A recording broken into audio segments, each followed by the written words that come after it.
تانية ثانوي، عاملين ايه؟ يا رب تكونوا بخير. احنا ان شاء الله هنبدأ مع بعض مراجعات ليالي الامتحان.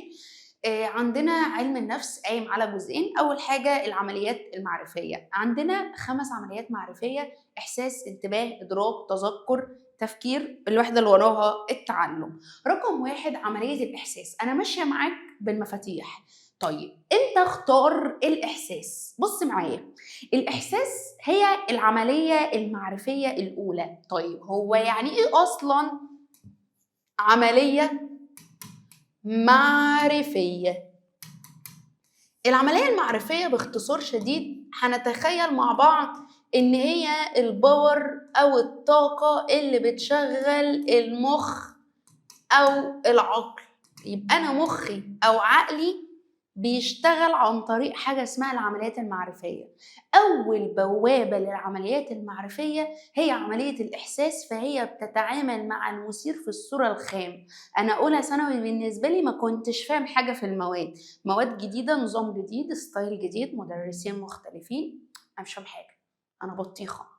فالإحساس بيتعامل مع المثير في الصورة الخام لأنه إيه؟ أبسط العمليات المعرفية، فهو العملية المعرفية الأولى أو الأولية. يبقى أنا لو جالي في السؤال عملية معرفية أولية، هو النافذة على العالم الداخلي أو الخارجي. يعني أنا لما بحس بوجع في معدتي ده عالم داخلي، سمعت صوت من بره، شميت ريحة شياط، شفت حاجة غريبة لفتت نظري، ده العالم الخارجي. فهو النافذة أي البوابة سواء على العالم الداخلي أو العالم الخارجي أهو. فهو بيعتمد على استقبال واكتشاف المثيرات لأنه إيه؟ عملية أولية. كل دي كلمات لو لقيتها يبقى ده الإحساس. طب إحنا بنقول بنكتشف المثيرات، طب أنا هستقبل المثيرات من خلال إيه؟ من خلال الحواس. فعندنا حاجة اسمها الأجهزة الحسية أو العمليات الحسية. طيب ايه هي الأجهزة الحسية؟ احنا عارفين من ابتدائي ان حواس الإنسان 5، للأسف ما بقوش 5. طيب رقم 1 السمع، رقم 2 البصر، 3 الشم، 4 اللمس. وخليك عارف ان اللمس اسمه الإحساس الجلدي. حضرتك جلدك بيحس باللمس، بالبرودة، بالضغط، بالألم، بالحرارة. بالله عليك يا ميس؟ فاحنا عندنا جلدنا يا إما بيحس باللمس، في الصيف حرارة، في الشتاء برودة، في زحمة بحس بالضغط، ماشي صبع رجلي الصغير خبط في الكنبة بحس بالألم. حلو قوي. طب ما أنا قلبي بيتكسر ليه ما قاليش؟ طب ما انا بقى قلبي بيحب ليه ما قالش؟ بحس بالقشعريره، بحس بالهرش. لا، هو الكتاب قال لك ان جلدنا ده 5 حاجات بس. ماشي شكرا. ايه تاني؟ احساس بالحركه.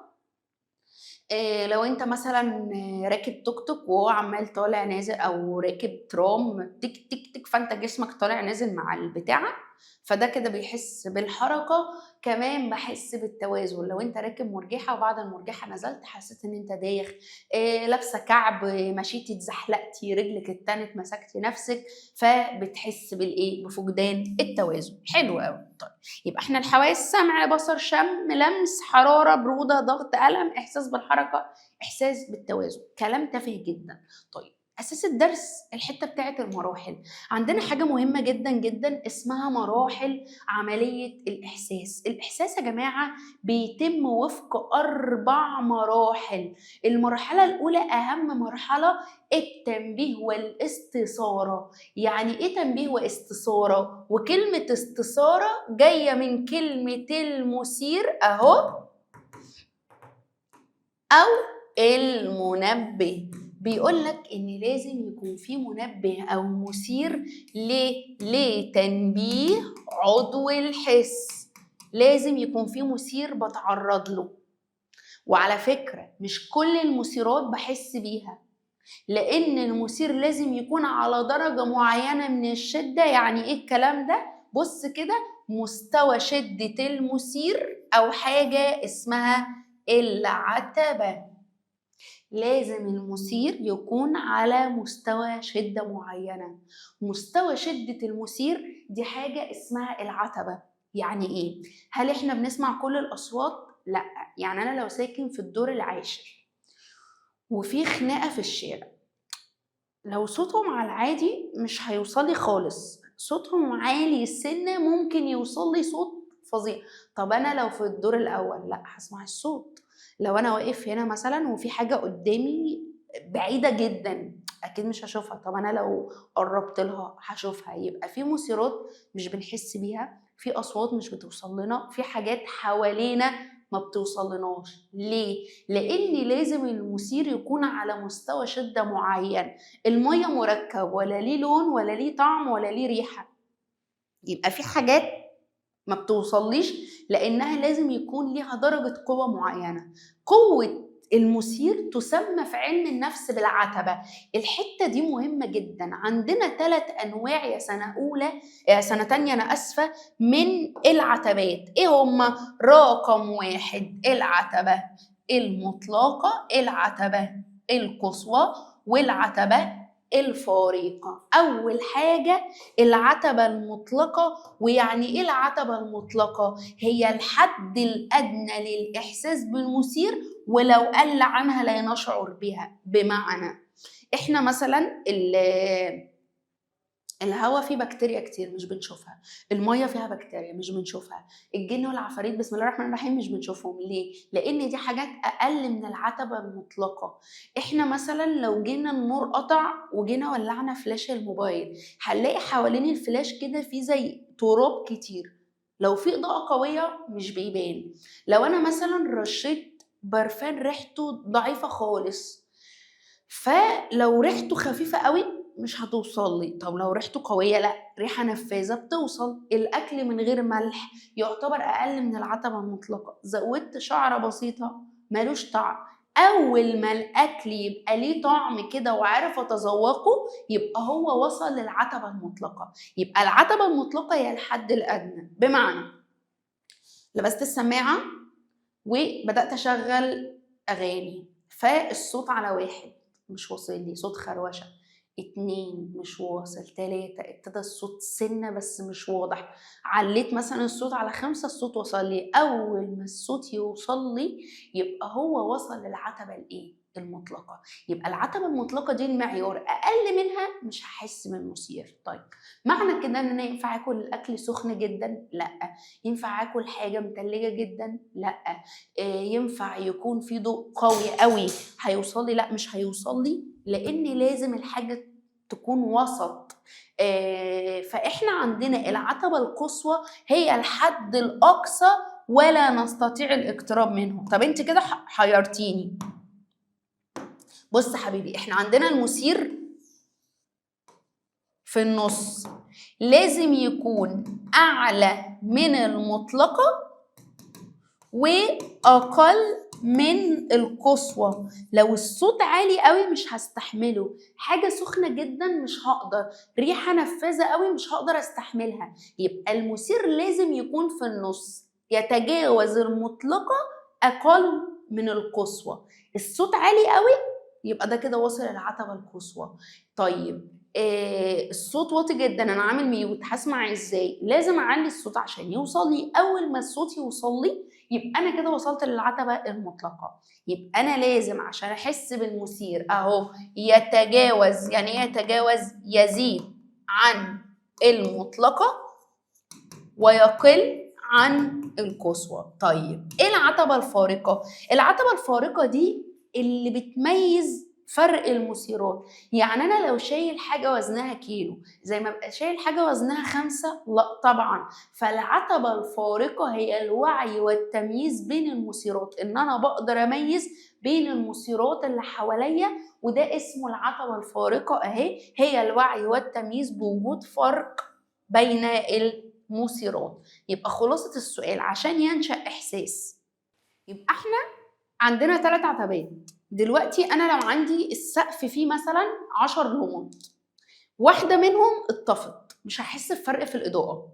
طيب لو أنا عندي في السقف 10 لمض نصهم اتطفى هحس بفرق. يبقى دي العتبة الفارقة.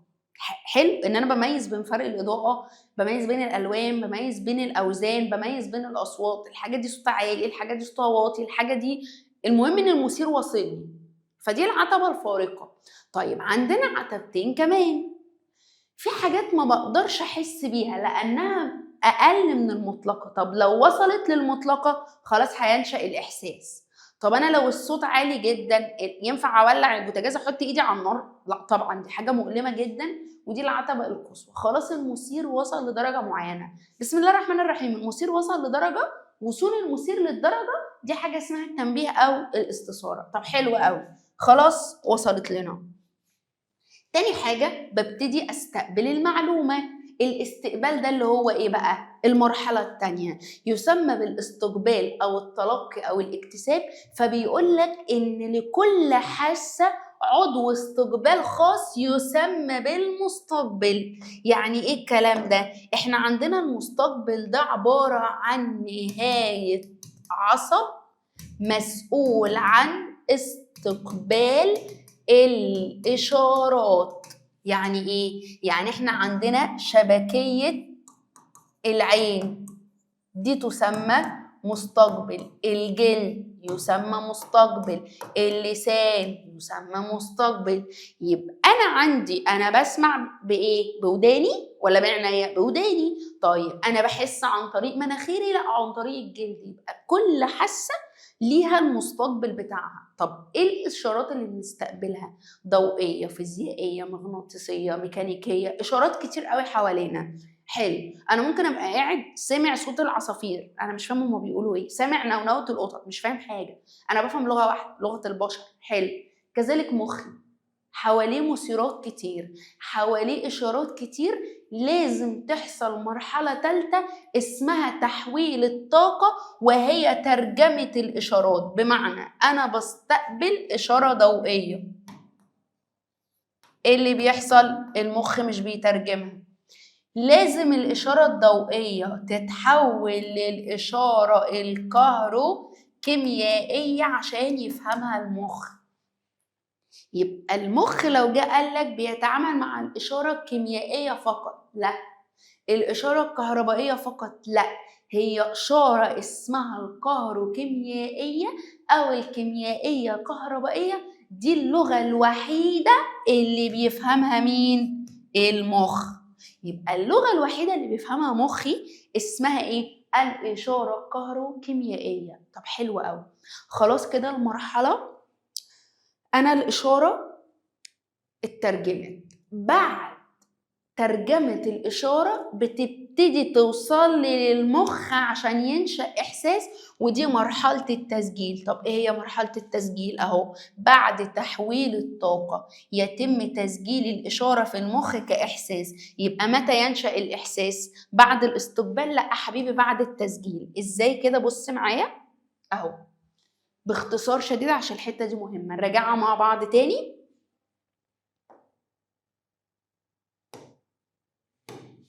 أهو بص معايا، مراحل عملية الإحساس عندنا 4 مراحل. أول مرحلة التنبيه، تاني مرحلة الاستقبال، تالت مرحلة تحويل الطاقة، رقم 4 التسجيل. طيب أول مرحلة عندنا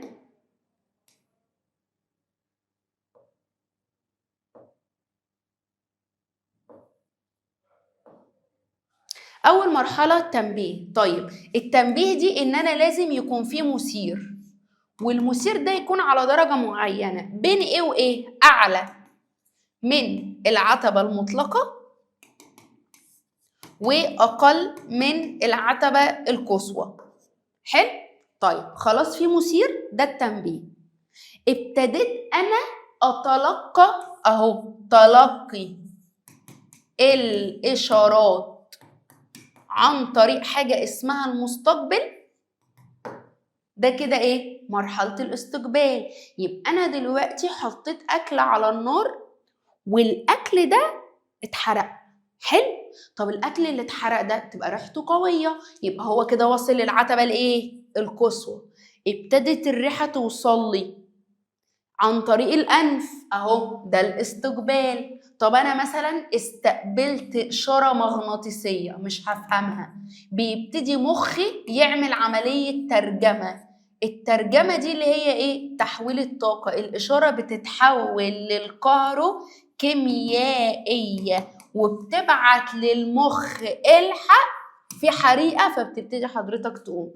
ميس ده أنا بمجرد ما بمسك كوباية الشاي واخد منها شفطة الاقيها سخنه برميها. بيحصل كل ده بمجرد ما التليفون بيرن. ده انا اول ما بيرن بسمعه. بتحصل الاربع مراحل. رنة التليفون، لو انا عامله التليفون سايلنت مش هسمع لانها اقل من المطلقه. طب انا عامل التليفون عادي اهو، تنبيه، ابتدت الإشارة توصل لوداني، فده الاستقبال. ابتدت تتحول الإشارة الكهروكيميائية، الحق دي رنة تليفونك. فبعد التسجيل بتحصل الإحساس. وتيجي تقولي الإحساس عملية بسيطة، لأ، الإحساس أبسط العمليات المعرفية. يعني إيه أبسط؟ هو مش بسيط، هو أبسطهم. يعني هو معقد بس أسهلهم. طيب خلاص، تم الإحساس والدنيا جميلة ومفيش أي مشكلة. بتيجي تحصل لي المرحلة التانية اللي هي عملية الايه؟ الانتباه. طيب ايه هو بقى الانتباه؟ ركز كده معايا. تاني عملية عندنا هي عملية الانتباه. أنا دلوقتي في أولى ثانوي مش عارف الفرق بين المواد إحساس. طب أنا اخترت أدبي، اختيار علمي، ده الانتباه. فالانتباه هو عملية انتقائية، أي التركيز على مثير دون المثيرات الأخرى. فهو عملية الاختيار أو الانتقاء لمثيرات معينة. طيب يبقى أنا لما أنقي حاجة ده اسمه إيه؟ الانتباه. حلو أوي. لفيت على المحلات بتفرج على الموديلات، إحساس.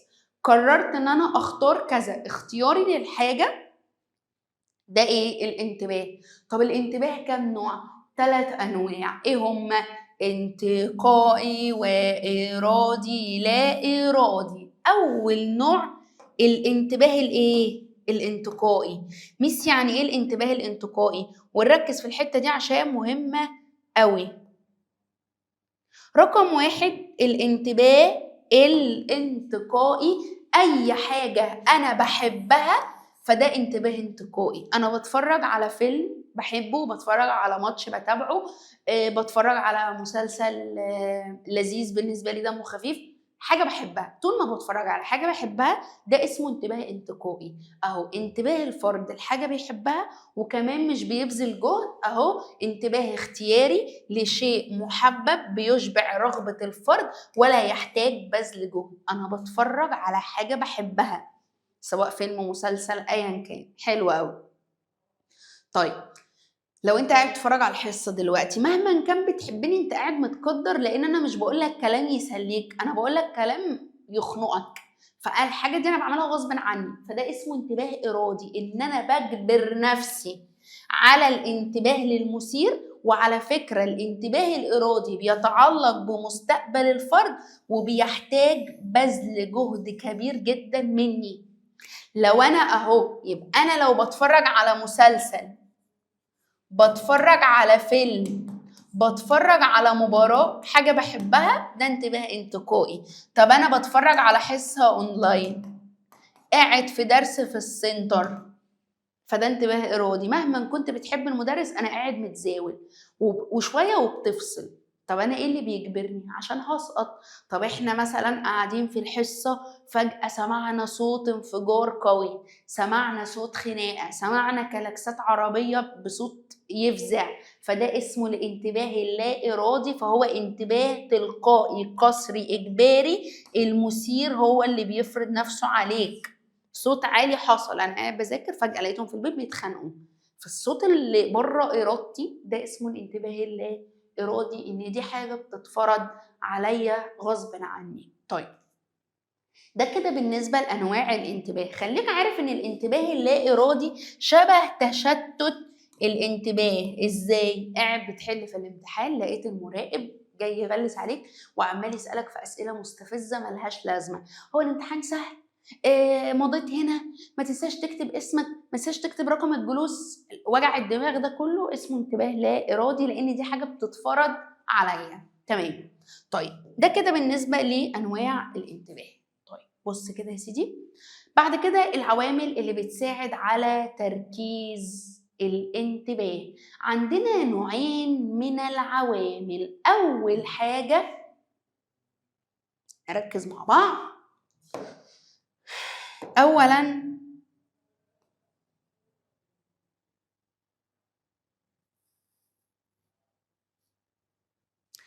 العوامل اللي بتساعد على تركيز الانتباه عوامل خارجية خاصة بالمثير.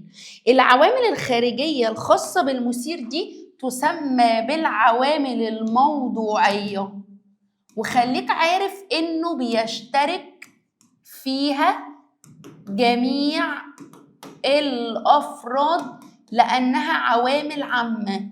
يعني إيه عامة؟ عندنا كلنا غصب عننا الحاجة دي بتلفت نظرنا. طب إيه هما؟ شدة المثير، تكرار المثير، تغير المثير، اختلاف المثير، حركة المثير، حجم المثير، موضع المثير. ايه مس الكلام اللي يخنق ده؟ رقم 1 شدة أو قوة المثير. بيقولك إن المثير القوي بيجذب الانتباه أكثر من المثير الضعيف. يعني إيه؟ بشرط ألا يصل العتبة القصوى. لو المدرس صوته شتوي وهادي هتمل، لازم المدرس يكون صوته قوي. امال احنا ليه بيجي لنا التهاب في الاحبال الصوتيه؟ احنا بنقعد نجعر معاكم. طب لو المدرس صوته عالي قوي وكمان بيتكلم في مايك صوته عالي، لا ده هيجيب لك صداع. لازم المدرس يكون صوته قوي بس بدرجه مقبوله. فدي حاجه اسمها شده المثير. طيب احنا ايه لازمة المراجعة؟ بنفكرك باللي شرحناه، ودي حاجة اسمها تكرار المثير بس بشرط بدون ملل. ودي الاعلانات، تلاقي الاعلان كل شوية قدامك كل شوية قدامك. ليه؟ عشان تركز، حاجة بتلفت نظرك. فدي حاجة اسمها تكرار المثير. طيب تغير المثير، المثير المتغير بيجذب الانتباه. طيب هنا مش المفروض الثابت، تمام؟ يعني ايه؟ مش حاجه تقليديه. انا مثلا متعوده اتكلم مع شخص بطريقه معينه، فجاه نبره صوتي اتغيرت، اكيد في حاجه غلط. بعاملك حلو فجاه بعاملك وحش، يا عم بعاملك وحش فجاه لقيتني بعاملك حلو، يبقى عايزه منك مصلحه او عايزه اقتلك. فطول ما انا معاملتي في طريق معين وفجاه اغير طريقتي، فده اسمه تغير المثير. ايه كمان؟ اختلاف او تباين المثير. بيقول لك هنا ان المثير المتباين او المختلف بيجذب الانتباه. ازاي؟ مثلا انت بتحل في علم النفس فجأة لقيت سؤال عن التاريخ. مثلا كلكم في اللجنة أدبي، لقيت واحد في النص علمي. كلكم بتمتحنوا فرنساوي، لا واحد معاكم بيمتحن إيطالي. فده اسمه اختلاف المثير. في فرق بين التغير والاختلاف. أنا مودي دلوقتي مش حلو، ده تغير المثير. طيب احنا كلنا بنعمل طلبنا اوردر اكل زي بعض ما عدا واحد طلب حاجه تانية، فده اسمه اختلاف المثير. ما ينفعش المدرس يكون ثابت في مكانه. او انت لو في اعلان سبونسر قدامك على الفيسبوك، ايه اللي هيلفت نظرك اكتر، الصوره ولا الفيديو؟ طبعا الفيديو. فالمثير المتحرك بيجذب الانتباه اكثر من المثير الساكن. انا لو واقف في مكاني ما ينفعش، لازم اكون متحرك، ودي حاجة اسمها حركة المثير. تحرك المثير بتجذب الانتباه أكثر من المثير الساكن. طيب إيه كمان؟ حجم المثير وموضع المثير. لو أنا الخط بكتب لك بخط منمنم، أنا عمالة أعمل لك زوم ليه؟ عشان الخط تبقى شايفه لو أنت فاتح من على الموبايل. فحجم المثير، إن المثير كبير الحجم بيجذب الانتباه. دايما الإعلانات المهمة أو عنوان الدرس تلاقيه مكتوب لك بخط كبير. ليه؟ عشان ياخد العين. طب ايه كمان؟ موضع المثير. لازم لو جايب زياره او هديه لحد تحطها في حته عاليه، في حته واضحه، وده اسمه موضع المثير. لو في اعلان مهم او مجله تلاقي ان اهم الحاجات او اكتر حاجات مدفوع فيها فلوس في اول صفحه، فدي حاجه اسمها موضع او مكان المثير. يبقى في حاجات بتلفت نظرنا كلنا زي بعض. المثيرات القويه مثلا لو في فرح فهنعلق نور كتير، ده اسمه شده المثير. حد مهتم بيك هيلفت نظرك، تكرار المثير. فجأة معاملتي اتغيرت، تغير المثير. كلنا بنعمل حاجة وحد غيرنا، فده هيلفت نظرنا. حد لابس في الشارع لبس فرعوني، ايه الهبل ده؟ ما طبيعي كلنا هنضحك عليه ونتفرج عليه.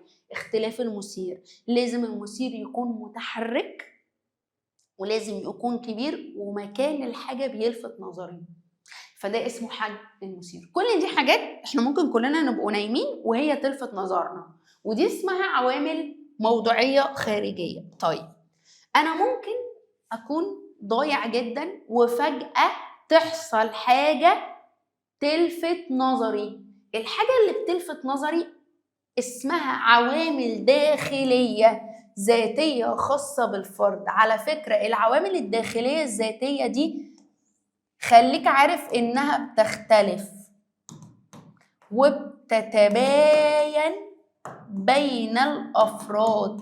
انا اللي يلفت نظري او اللي يعجبني او اللي يناسبني غير اللي يعجبك، احنا مش متشابهين، احنا مختلفين. طب ايه العوامل اللي بتساعد في اختلاف الافراد؟ طيب الميول والدوافع والتأهب. يعني ايه الدوافع؟ الحاجات العضوية او الفسيولوجية او حفظ وبقاء الانواع. لو واحد جعان هتلاقيه عمال يتخيل في ريحة الاكل، انا نفسي اكل كذا ونفسي اكل كذا ونفسي اكل كذا. طب انا لو مش جعان، انت ممكن يبقى الاكل قدامك ما يلفتش نظرك. طيب انا واحد نفسي ابقى حاجه، هذاكر، جو ان انا ما ذاكرش في تانية واذاكر في تالتة عشان تالتة المهم، ده كلام الناس العبيطه الفاشله. لا، انا واحد بحب المذاكره، انا بحب ابقى ناجح، بحب ابقى حاجه، فدي حاجه اسمها الايه؟ الدوافع. انا نفسي انجح وعايزه ابقى حاجه محترمه. طيب تاني حاجه عندي التأهب والتهيؤ الذهني، وده بيرتبط باليقظه او الاستعداد. انا عيد ميلادي مستنيه رساله او مكالمه معينه، هفضل بص على التليفون وكل شويه اتك على الشاشه وكل شويه انور الموبايل، ايه ده جات لي الرساله ولا لسه؟ مستني مكالمه معينه، هتلاقيني مركز مع التليفون. طيب يا عم انت واحد في ثالثه ثانوي وذاكرت واجتهدت ومستني الوزير يكلمك، ماشي يا عم الطموح حلو، فانا هقعد بقى مركز. نتيجه الثانويه العامه قربت، كل شويه هفتح الموقع اشوف النتيجه ظهرت ولا لسه، فدي حاجه اسمها التاهب والتهيؤ الذهني.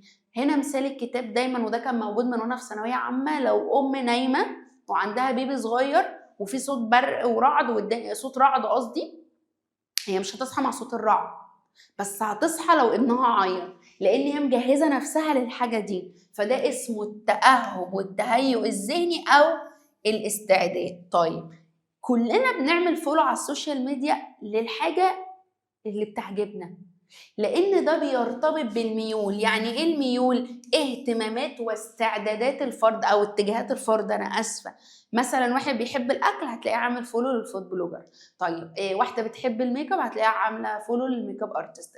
واحد بيحب الكوره عامل فولو لكل لاعبين الكوره. واحد بيحب اغاني معينه عامل فولو للمغنيين اللي بيغنوا ستايل المزيكا اللي بيسمعها.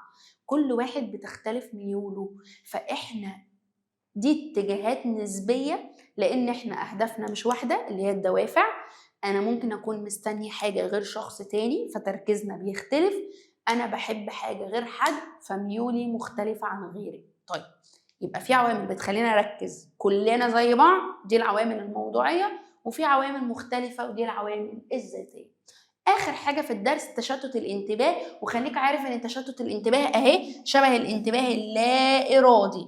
طب ايه هو تشتت الانتباه؟ بص يا سيدي، تشتت الانتباه ده اهو هي ظاهره بيظهر فيها مثير جديد وغريب بيبعد الفرد عن عمله الاصلي. يعني انا قاعد بذاكر فجاه سمعت صوت جنبي، خلاص انا فصلت، ده هيخليني احس بايه؟ ده هيخليني احس بالتوتر والتعب وهبذل جهد عشان اتغلب عليه. بمعنى انا قاعد مركز مع حاجه معينه فجاه سمعت صوت حواليا، فالصوت ده اسمه تشتت الايه؟ الانتباه. ان انا بيحصل مثلا صوت انفجار، تمام، صوت مثلا حادثه حصلت، قاعد بحل الامتحان فجأة المستر سألني في حاجة نسيت أنا بعمل إيه، جاي أذاكر لقيت خناقة في البيت سبت مذاكرتي قمت أشوفه.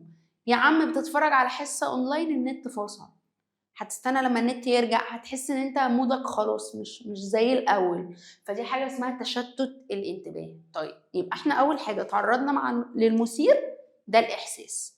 تاني حاجه ابتدينا نفلتر، الفلتره دي اللي هي ايه؟ الانتباه. طيب انا دلوقتي فهمت الدرس، فهمي للدرس ده اسمه ايه؟ اسمه الادراك. طب ايه الادراك؟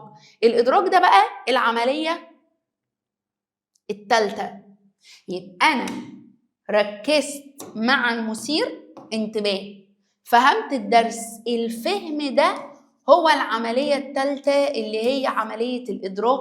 فبترتبط بالدلالة، بالوعي، بإعطاء معنى، التعرف على الشيء، إعطاء مغزى للمثير. يعني أنا لما أفهم الدرس ده الإدراك. دلوقتي أنا سمعت رن التليفون، الصوت وصل لي، إحساس.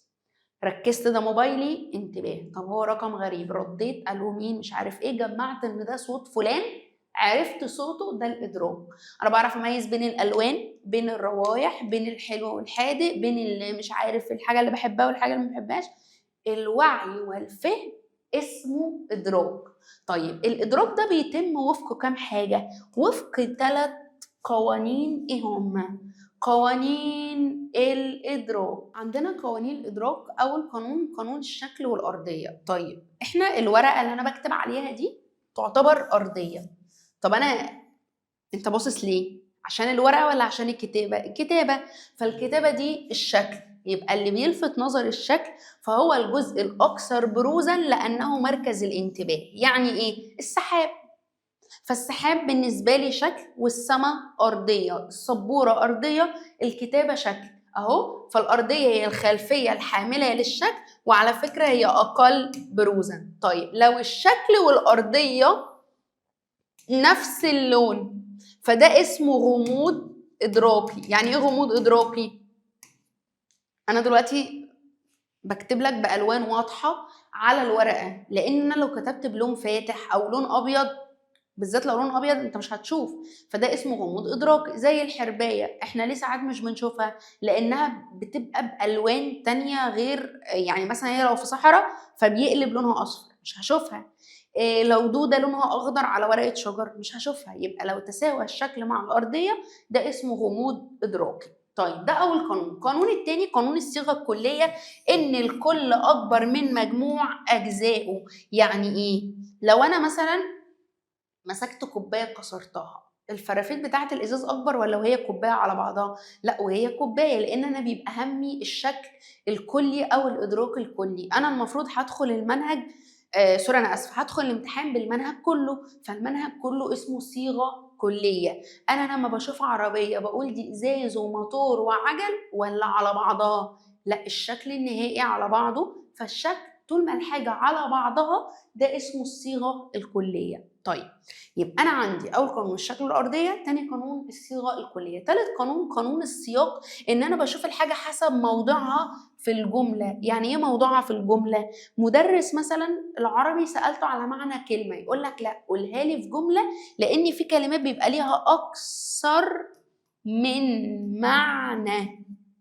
يبقى حسب سياق الكلمة بفهم معناها في الجملة. طيب آخر قانون قانون الإغلاق أو التكميل. لو عندنا شكل مش كامل، مثلا دايرة ناقص منها حتة فأنا عارف إن هي دايرة، كلمة ناقصة حرف، ناقصة نقطة، ببقى عارف معناها حسب قانون الإغلاق أو قانون التكميل. بس لازم تكون درجة كافية. يعني أنا ما ينفعش أعمل لك خط كده وأقول لك ده إيه، ما هو ممكن يكون مثلث، ممكن يكون مربع، ممكن معرفش. طب أنا لو عملت كده مثلا، خلاص انا عارف ان ده مربع او مستطيل بس ناقص اجزاء، فده اسمه الاغلاق او التكميل. ده بالنسبه لقوانين التنظيم الادراكي او قوانين الادراك. بعد كده عندنا العوامل المؤثره في الادراك. هي عوامل ذاتيه شخصيه وفرديه بتختلف بين الافراد. رقم 1 الخبره والتعلم السابق. طيب ايه هي الخبرة والتعلم السابق؟ أكيد هيختلف إدراك المدرس عن إدراك الطالب للمنهج. ليه؟ المدرس عنده معلومات أكتر، دارس الحاجة دي بالتفصيل. فأول حاجة عندنا الخبرة والتعلم السابق، إن هي عبارة عن مواقف قديمة أو معارف أو معلومات سابقة. هو انا لو قريت تحاليل هعرف افسرها لك؟ لا. ينفع انا اشرح لك ماده غير تخصصي؟ لا، لان دي الحاجه اللي عندي فيها معلومات. يبقى اول حاجه الخبره والتعلم السابق. طيب انا ممكن يبقى مودي وحش فيخليني معرفش اشتغل، فدي عوامل برضو بتأثر في الوعي أو الإدراك الخارجي. الحالة الانفعالية أو المزاجية، رايح الامتحان قلقان مش هحل كويس بسبب حالتي، بسبب القلق، بسبب التوتر، بسبب الحزن، بسبب الغضب. رقم 3 العواطف، أنا لو بحب حد هتقبل منه كل حاجة في الدنيا حلوة، يبقى دي العواطف. طب أنا بكره حد، لو عمل لي حاجة كويسة هتخانق معاه بسبب ايه؟ بسبب العواطف او المشاعر او الاحاسيس. رقم 4 التعصب، هو الانحياز للافكار. يعني انا مثلا بشجع فريق كورة، خسر ماتش لا عادي انا بشجعه وبحبه. انحيازي لفكرة معينة بيأثر على ادراكي. هل واحد متشدد في الكورة زي واحد ما بيفهمش فيها؟ لا.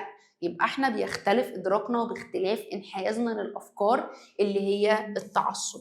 اخر حاجه الصحه النفسيه والاضطراب النفسي. لو انا شخص متزن سوي نفسيا فعادي جدا بتقبل كل حاجه. طب انا انسان سايكوباتي، شخص نرجسي، شخص محتاج اتعالج، بتخيل اصوات مش موجوده، بكلم ناس حد مش موجوده، فانا كده عندي خلل في الادراك. يبقى الصحه النفسيه والاضطراب النفسي بيأثروا في عمليه الادراك، وده الفصل الثالث. يبقى انا تعرضت للمثيرات، احساس، ركزت، انتباه، فهمت، ادراك. طب انا هحفظ. حفظ الدرس ده اسمه الذاكره او التذكر. الفصل الرابع عندنا الذاكره. طيب احنا عندنا حاجتين، الذاكره والتذكر. دلوقتي انا لو هخزن المعلومه او هعالج المعلومه او هحتفظ بالمعلومه، ده الذاكره اهو. يبقى انا عندي مثلا اهو الذاكره، انا الدرس اخدته بدات احفظه، خزنت المعلومه، ذاكره. طب جه عندي ميعاد الامتحان، هبتدي افتكر اللي ذاكرته تاني فهخرج اللي ذاكرته، فده اسمه التذكر. فالتذكر هو قدرة الفرد على استرجاع او استدعاء المعلومة عند الحاجة اليها. يبقى انا خزنت المعلومة ذاكرة، افتكرت الحاجة تذكر. خليك عارف ان الذاكرة اعم واشمل من التذكر، والتذكر هو نشاط الذاكرة. يعني ايه نشاط الذاكرة؟ يعني بدون التذكر انا هنسى الحاجة، ما انا عمالة اخزن اخزن اخزن اخزن، ولا براجع ولا بحل ولا بامتحن، طبيعي جدا هنسى. طب انا دايما براجع الحاجة، بحل عليها، عندي امتحان شامل، فهبتدي ان انا انشط الذاكرة. فالتذكر هو نشاط الذاكرة. خزنت معلومة تاني ذاكرة، خرجت المعلومة تذكر. طيب التذكر هنا عندنا أو الذاكرة ليها أهمية وأنواع ومراحل. طيب أول حاجة هنتكلم عنها هي أهمية الذاكرة، فهي مطلب أساسي من مطالب الحياة. ساعات تبقى مجروح وحزين تقول لي أنا نفسي أفقد الذاكرة، نفسي أنسى كل أحزاني. طب أنت هتنسى عنوان بيتك يا ريت، وهتنسى أنت في سنة كام، أنا مش عايزة أتعلم، وهتنسى كل حاجة في حياتك، أنا مش عايزة أفتكر حاجة. يا ابني أنت عبيط. انا ببتدي اخزن المعلومه، انا لازم اعرف بيتي، لازم اعرف انا ساكن فين. ما انا لو فقدت الذاكره هتبقى متشرد في الشارع. فالذاكره مطلب اساسي من مطالب الحياه. اول حاجه بتساعدني في التعلم، بتساعدني كمان في حمايه الذات، انا بحمي نفسي من الخطر، ما انا لو فقد الذاكره هلاقي الف مين يستغلني. طيب الذاكره دي بتساعدني في 3 حاجات. 1 تذكر الماضي. ازاي؟ انا عارف بيتي، عارف اهلي، عارف انا في سنه كام، عندي احداث فاكرها من الماضي، دي حاجه مهمه جدا، فدي الذاكره. طيب رقم 2 انا قاعد دلوقتي عارف ان دي ميس ايه وانا براجع منهجي عشان امتحاني بكره، فدي حاجه اسمها مواجهه الحاضر. طب انا بامتحن ليه؟ عشان ادخل ثالثه ثانوي واجيب مجموع، فده التخطيط للمستقبل. يبقى انا دلوقتي اللي بشرحه لك انا درسته ماضي، بشرحه لك دلوقتي حاضر عشان حضرتك تنجح في امتحانك بكره، ده مستقبل. ده كده بالنسبة لأهمية الذاكرة. طيب تاني حاجة عندي مراحل عمل الذاكرة. الذاكرة بتشتغل وفق 3 مراحل. رقم 1 الاستقبال أو التلقي أو الاكتساب، إن أنا بستقبل المعلومة من خلال الحواس. خلاص استقبلت المعلومة، الميس شرحت، استقبال. 1 ملاني رقم تليفونه بكتبه، لما اكتب الرقم استقبال. طب انا ببتدي اسيف الرقم، ده اسمه التخزين او الحفظ او الاحتفاظ، ان انا بحط المعلومة في مخزن الذاكرة. طيب فلان سألني على رقمه، فببتدي ارجع الرقم تاني، فده اسمه استرجاع او استدعاء، وهو استعادة المعلومة المخزنة. يبقى احنا عندنا الذاكرة بتتم وفق 3 مراحل: حد ملاني رقم استقبال، سيفت الرقم تخزين، حد سألني عليه استدعاء، أخدت الدرس استقبال، حفظت الحصة تخزين، وقت الامتحان بفتكر اللي ذاكرته الاسترجاع أو الاستدعاء. ده بالنسبة لمراحل عمل الذاكرة. آخر حاجة أنواع الذاكرة. الذاكرة بتتم وفق 3 أنواع. أول نوع الذاكرة الحسية اللحظية أو الفورية، الحتة دي مهمة جدا. تاني حاجة الذاكرة قصيرة المدى أو الذاكرة العاملة أو النشطة. رقم 3 الذاكرة طويلة المدى أي الذاكرة الدائمة.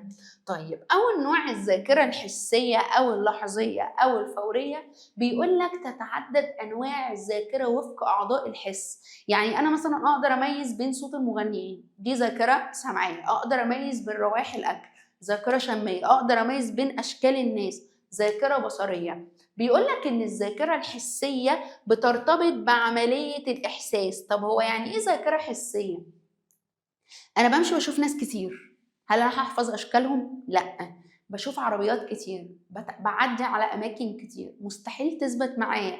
فأول نوع من أنواع الذاكرة هي الذاكرة الحسية. على فكرة لو أنا مركزتش مع الحاجة هنساها.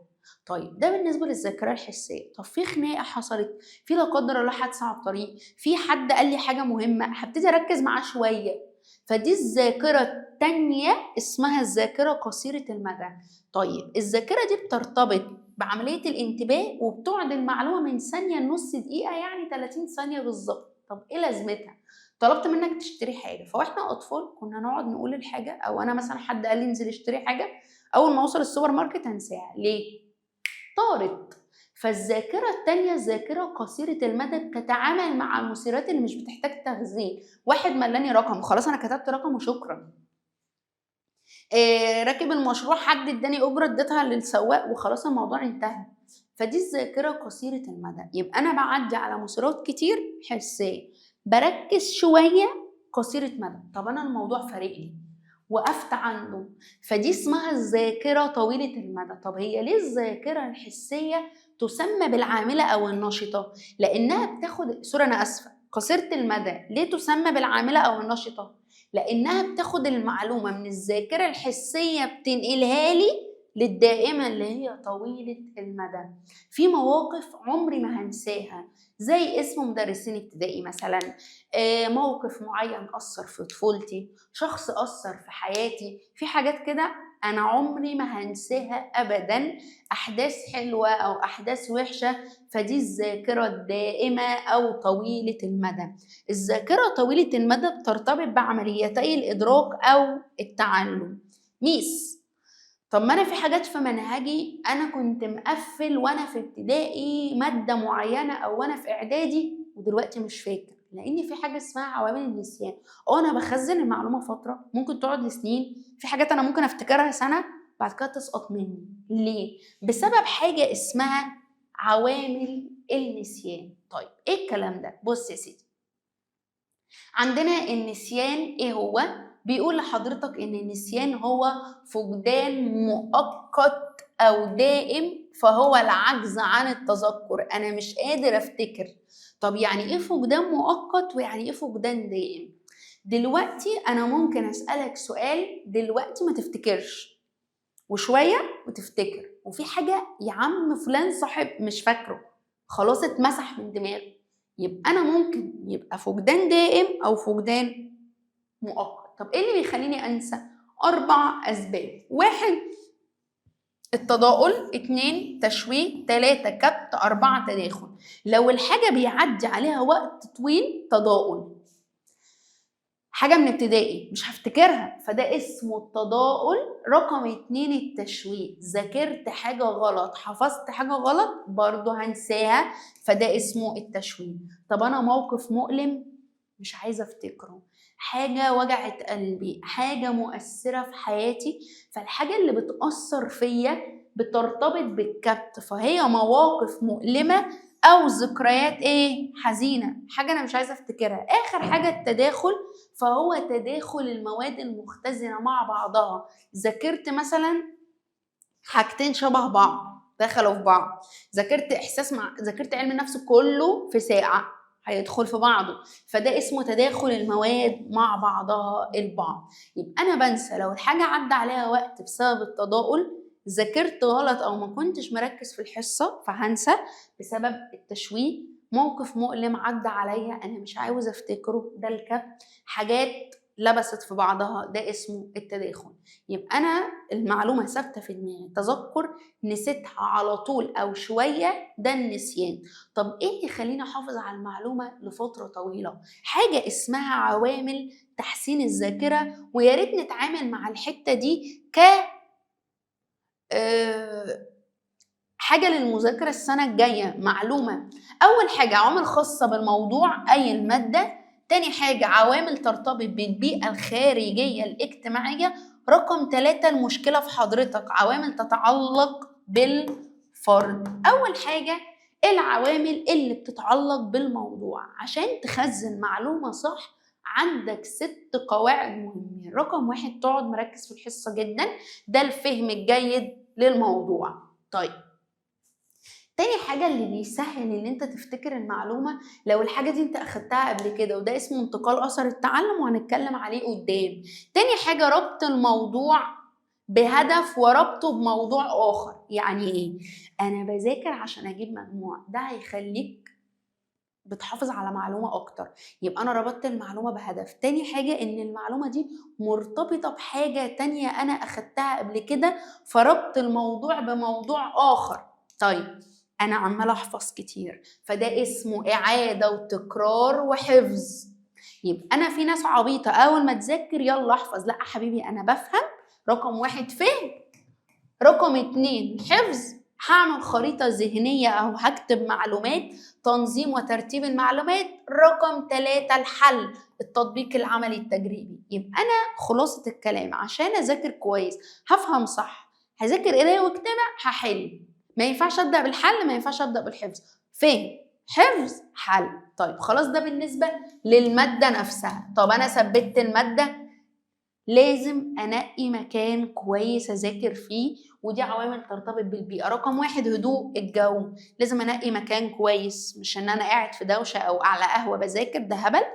تاني حاجة الممارسة الموزعة أفضل من الممارسة المركزة، وده برضه هنتكلم عنه بالتفصيل قدام.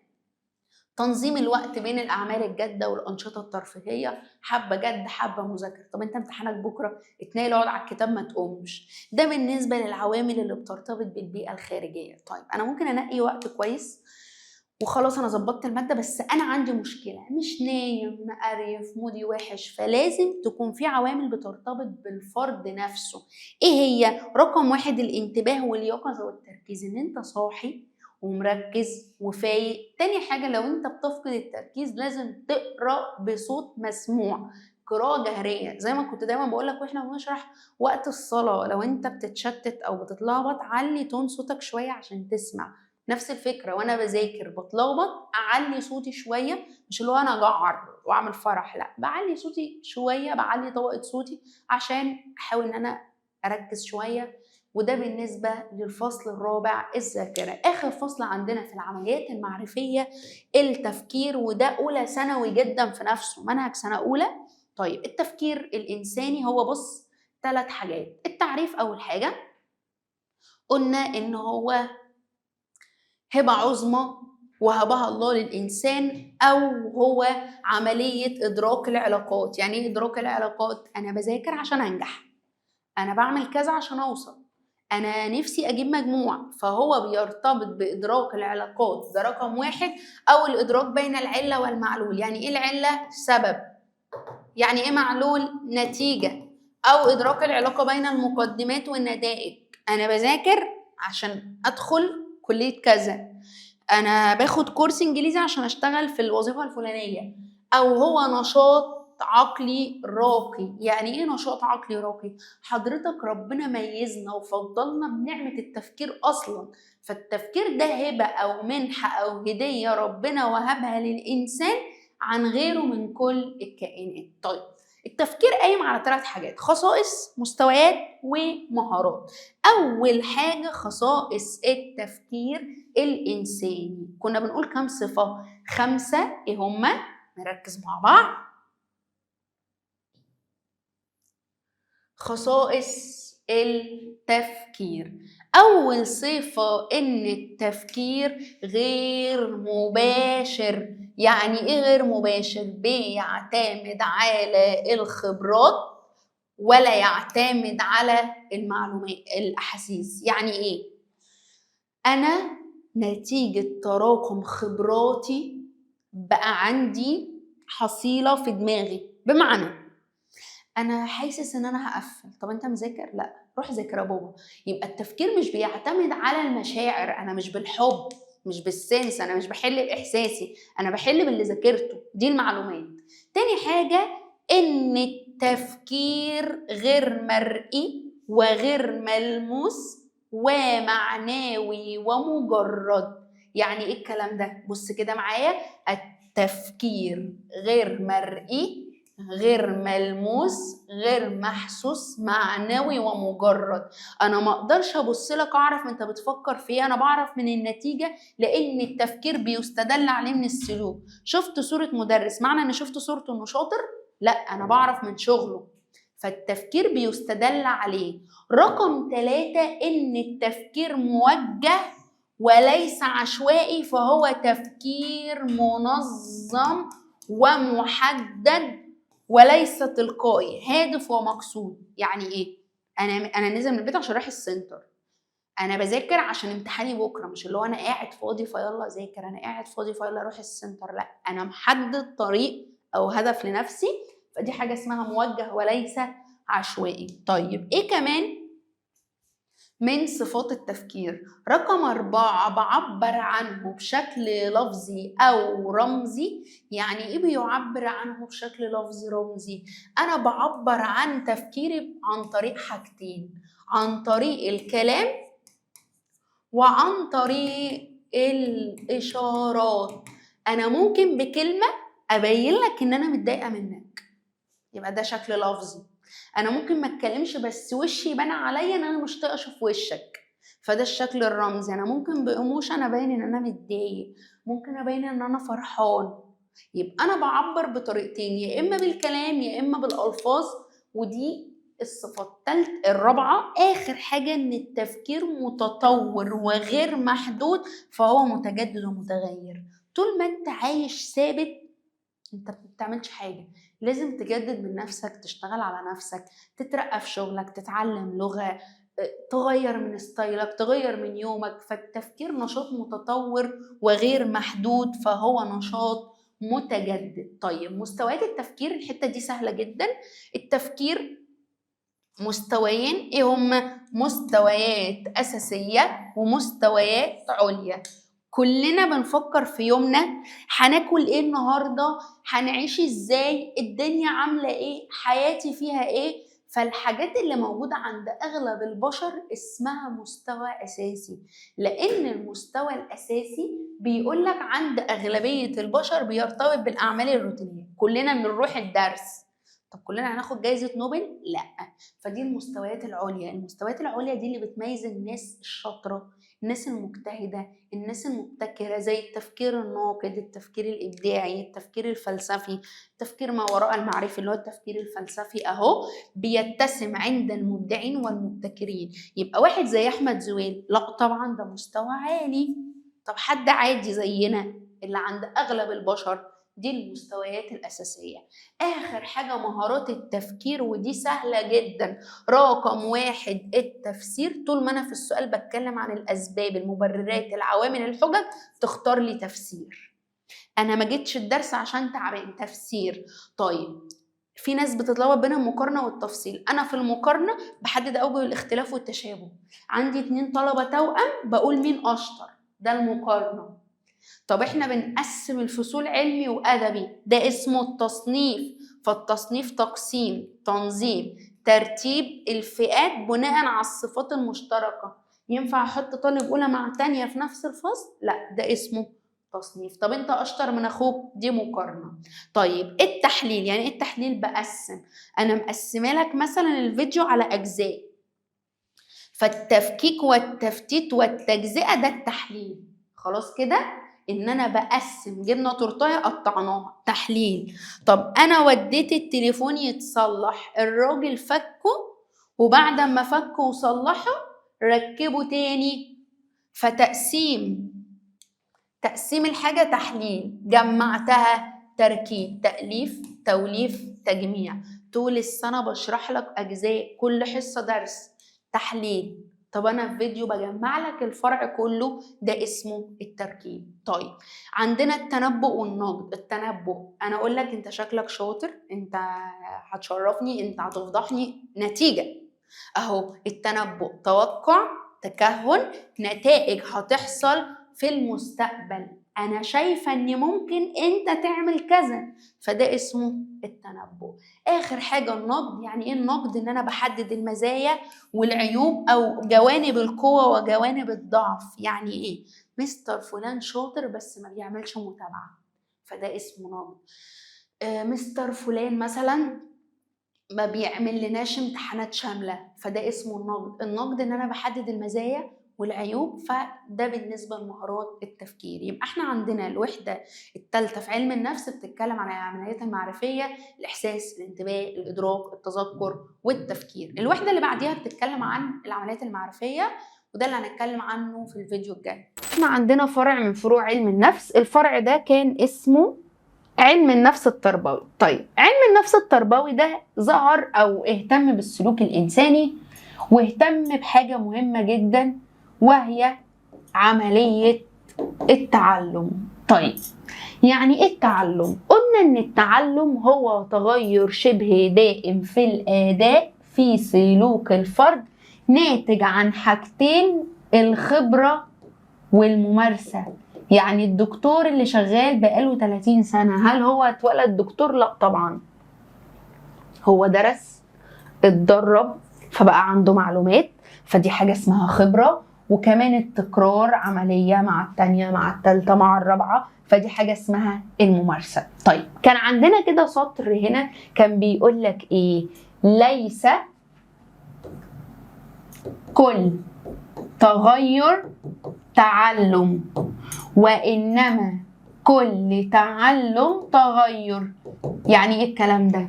ليس كل تغير تعلم، مش معنى ان انا اطول او اتخن او اخس او اروح مصيف فاسمر شويه انا كده اتعلمت، لا انا اتغيرت.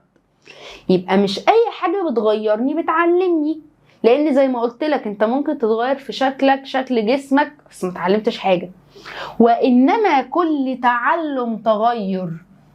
انا لما بتعلم مهاره، اخدت كورس في حاجه، مثلا حد عمل قدامي موقف اثر فيا، درست حاجه جديده، مش عارف، لعبت رياضه، فانا اتعلمت، فالتعليم ده ايه؟ بيغيرني. طيب هل انا اقدر اشوف ان انت اتعلمت؟ يعني انا مثلا عامله امتحان شامل فانت جيت الحصه بصيت لك كده عرفت انت مذاكر؟ استحاله. ليه؟ لان التعلم لا يلاحظ بشكل مباشر، وانما يستدل عليه من النتائج المترتبه. طيب يعني ايه؟ انا هعرف ان انت شاطر من درجاتك، من مجموعك، من مستواك، من حضورك، من التزامك. يبقى هنا التعلم بيستدل عليه. طب احنا كنا بنتعلم ازاي؟ الكتاب قال لك ان احنا قديما كان بيعتمد على الخبرة هي الوسيلة الأساسية. يعني ايه؟ انا مثلا اتعلمت الطبخ، هعلمه لفلانة وفلانة تعلمه لفلانة، واجيال بتسلم اجيال. لكن قلنا ان التعلم حديثا جاء عن طريق نظريات التعلم، وده بقى اساس الدرس. يبقى احنا التعلم دلوقتي مش مجرد كلمتين بيتقالوا، لا ده كتب وافكار ونظريات وتجارب وابحاث. من اهم تجارب المنهج طبعا تجربة الكلب واللحمة والجرس، تجربة ايفان بافلوف. النظرية دي مهمة، خدت مننا مجهود كبير قوي عشان تثبتها، والدنيا بقت فيها الحمد لله بفضل الله بقت سهلة وما فيهاش لخبطة. طيب نظرية التعلم الشرطي الكلاسيكي قلنا تسمى التعلم بالاشتراط او الاقتران، بتاعت واحد اسمه ايفان بافلوف. قلنا ان الراجل ده خد جائزة نوبل اجرى التجارب بتاعته على الغدد اللعابيه لمين؟ للكلب. طيب كان عندنا النظريه دي كانت بتقوم على 3 حاجات: الكلب واللحمه والجرس. طيب ايه القصه؟ باختصار كده افكرك بالموضوع، مع اني عارفه ان انت حبيبي فاكر، بس ايه مع بعضينا برضه. طيب احنا هنا كان عندنا بنقدم اللحمه للكلب، فكان بينتج عنها سيلان اللعاب. يعني ايه الكلام ده؟ الكلب مش زينا، احنا بتبتدي الغده اللعابيه بتفرز اللعاب بتاعها بمجرد ما احنا بنبتدي ناكل، فبتسهل عمليه المضغ. لكن الكلب طبعا، وفي امثله كتير وما علينا يعني، بمجرد ما شاف الاكل نتج عن رؤيه الطعام سيلان اللعاب. حلو. طيب فاللحمه اللي الكلب شافها اسمها مثير طبيعي، تمام، فنتج عنها سيلان اللعاب. فقلنا ان سيلان اللعاب اسمه استجابه طبيعيه. وانت عارف من تانية ثانوي ان الكل فعل رد فعل، ففي مثير وفي استجابه. حلو قوي.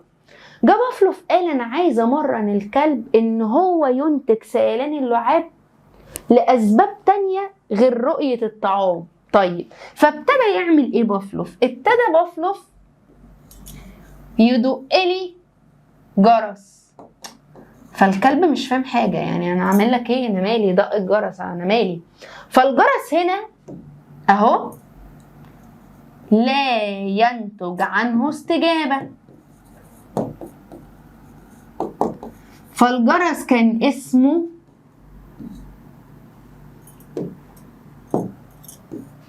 مثير محايد. يبقى انا قدمت اللحمه مثير طبيعي نتج عنها سيلان اللعاب استجابه طبيعيه. حلو قوي.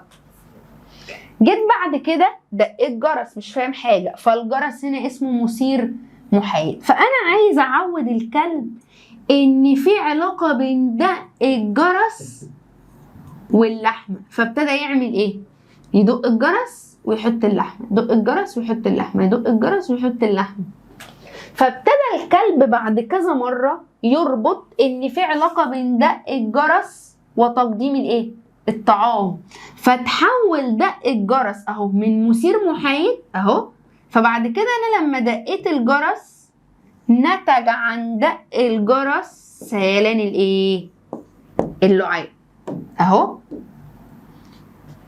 فالكلب فهم ان في علاقه بين دق الجرس وايه؟ وسيلان اللعاب. او سوري انا اسفه، في علاقه بين دق الجرس، بعد الجرس هيجي مين؟ هتيجي اللحمه. فدق الجرس بقى مثير شرطي، وسيلان اللعاب استجابه شرطيه. طب هو انا كده هميز ازاي بين سيلان اللعاب الاولاني وسيلان اللعاب التاني؟ كنا بنقوله ان احنا عندنا 5 حاجات. احنا عندنا في المدرسه مثلا انت اول يوم في اولى ابتدائي رايح حبيب بقى مش فاهم حاجه وقعدت تعيط في الفصل، بعد كده ايه سكت، لقيت جرس بيرن، انا مش فاهم حاجه، انا في اولى ابتدائي، انا مالي ومال الجرس. لقيت العيال بتجري شويه، تاني يوم لقيت الجرس بيرن، العيال بترقص. ففهمت اوتوماتيك بعد كذا يوم ان ده الجرس ده مثلا ليه علاقه اللي هو خلاص بقى مراويح انا ماشي.